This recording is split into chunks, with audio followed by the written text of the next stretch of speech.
What's up, YouTube? It's Kenny again. Want to do a quick video to talk about me changing the name of the channel. I'm going to change it when we hit 1,000 subscribers, and we're almost there. And also just some real talk on the stock market, and keep it real with you guys like I do, First of all, when I hit 1,000 subscribers, I'm going to change the name of the channel. I want it to have something to do with the stock market instead of just being truck driver. But I also want to still have something to do with me being a truck driver, so I was thinking of something like maybe stock driver or something, and somebody had suggested in the previous video where I spoke about this that maybe I could use like 18-wheel investing, and I think it was that same person suggested maybe I put a call out to you guys. And I want to do that right now. I want to say that, what do you think I should name the channel? Like, put some suggestions down in the comments. Think about it. Something that has to do with the stock market and stock trading, and something that has to do with driving trucks. And integrate the two and try to help me come up with a new name for the channel. When I first started this channel, it was just going to be me ranting about truck driving stuff, and I didn't ever expect anybody to really watch it. But when I started talking about stocks, it started catching on, and so it has evolved into that, and now I feel like it's appropriate to go ahead and rename the channel. So leave me a suggestion. If I happen to pick your suggestion as the new name for the channel, I'll give you a shout out, talk about you in a video, and we can go from there. So a little bit of real talk about the stock market. All right, I've been today listening to this podcast called Wall Street Breakfast. I get notifications about it every day from Seeking Alpha. And I don't listen to it all the time, but I listened to like the last three episodes today. And it just kind of solidified my views about these old school stock investors and people who are like entrenched in the way that the system has been forever, And, you will hear some YouTubers talk about how, and they're right, how the analysts, all these analysts that put price targets on stocks and that write articles about stocks, they don't have a crystal ball any more than I have a crystal ball. Okay, they're just regular, fallible human beings like I am, okay? And, just listening to these guys talk, I'm just cracking up over here with some of the stuff they're saying. It's just like this, hoity-toity, we're better than you type of rhetoric, like, I do declare SPACs, I don't know much about them, but I think they're overvalued, and and these SPACs have been running up like 200%, and it's not really justified, and just like all of this stuff that they're talking, that I'm like, they don't have a clue what's going on, okay? Like, they're so entrenched in the old way of trading that they don't understand like what's happened over the last year. And I'm going to tell you what's happened, okay? About 1.5 years to 2 years ago, okay, Robinhood came out, and they made this platform that was no fees, no minimums, blah blah blah, okay? It's basically what you and I know as just stock trading now, okay?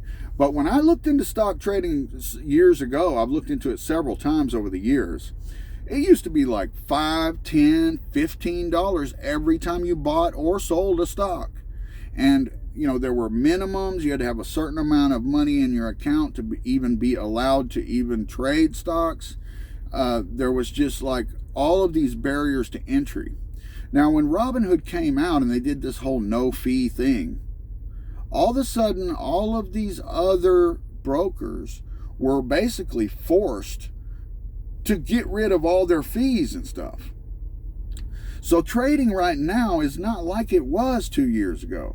And I think that a lot of these old school traders have not really caught on to what a difference that's made, okay? Because now that, okay, for years, the people that were the only ones that were able to move stocks and were able to control the markets and stuff like that were hedge funds and stockbrokers and people who trade with other people's money.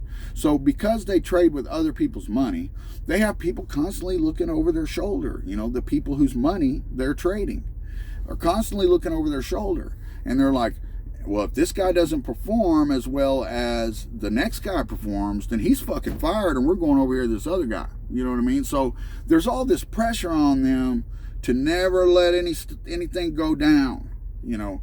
And so what this has created over the years is this whole system of just invest in mutual funds, invest in index funds, diversify, and we will get that 5% every year, you know, 7-8% a year.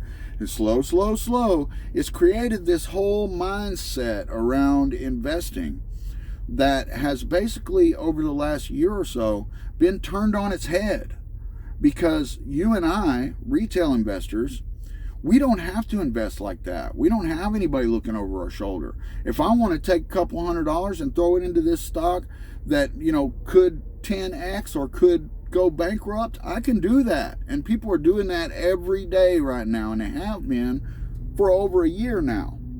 And the thing is that it's not just a few people, okay? Because of the fees, because the fees are now gone and anybody can do it. There's been a huge influx of retail investors flooding into the market over the last year or so.